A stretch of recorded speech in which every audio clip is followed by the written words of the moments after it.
So this is the JBL Partybox Encore 2, and this is the Soundcore Rave 3S. Now when it comes to speaker setup, the Encore 2 has a single front firing woofer with an exhaust port that shoots out the back and dual front firing tweeters. Whereas with the Soundcore Rave 3S, this speaker also has a single front firing woofer with an exhaust port that shoots out the back and 3 front firing drivers. Now when it comes to sound quality, the Soundcore Rave 3S does get noticeably louder than the Encore 2 because it does have those 3 front firing drivers, so it does lean towards a brighter sound signature. But when it comes to bass performance, surprisingly, the Encore 2 has just as much bass as the Soundcore Rave 3S because this speaker only has a single front firing woofer, very similar to the Encore 2. So sound quality wise, if you want something louder, something brighter, something really good for outdoor use, then you might want to go with the Soundcore Rave 3S just because of these 3 front firing mid-range drivers. Whereas with the Encore 2, you do get as much kick in your bass as the Soundcore Rave 3S, but in a smaller package.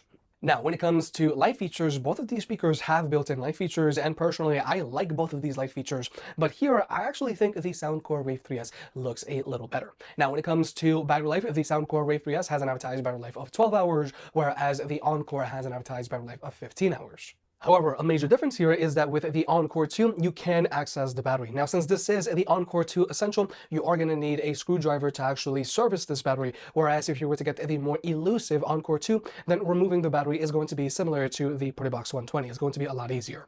Now, when it comes to ports with the Soundcore Rave 3S, you do have a 1/4-inch input, so you can plug in a wired microphone for karaoke if you want. But more importantly, the Soundcore Rave 3S actually comes included with 2 wireless microphones, plus this speaker is great for karaoke because it does have this AI vocal removal tool that is going to remove the vocals from any song that you're playing. Whereas with the Encore 2, this speaker also only has a 1/4-inch input, but more importantly, it does not come included with any wireless microphones.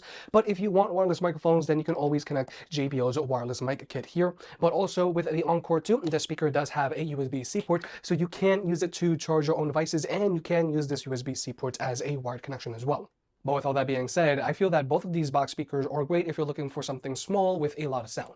However, the Soundcore Rave 3S is a phenomenal machine for karaoke. Thanks to the 2 included wireless microphones, you've got karaoke right out of the box, but more importantly, with its AI vocal removal tool, it can literally remove the vocals from any song that you're playing, no matter what streaming service you're using. However, if you do need something smaller, then the JBL Partybox Encore 2 does a very good job of keeping up with the Soundcore Rave 3S. This smaller speaker has as much bass as the Soundcore Rave 3S. However, it doesn't get as loud as the Soundcore Rave 3S because the Rave 3S does have those 3 front firing mid-range drivers. But definitely, if you want to learn more, you can always watch the full video.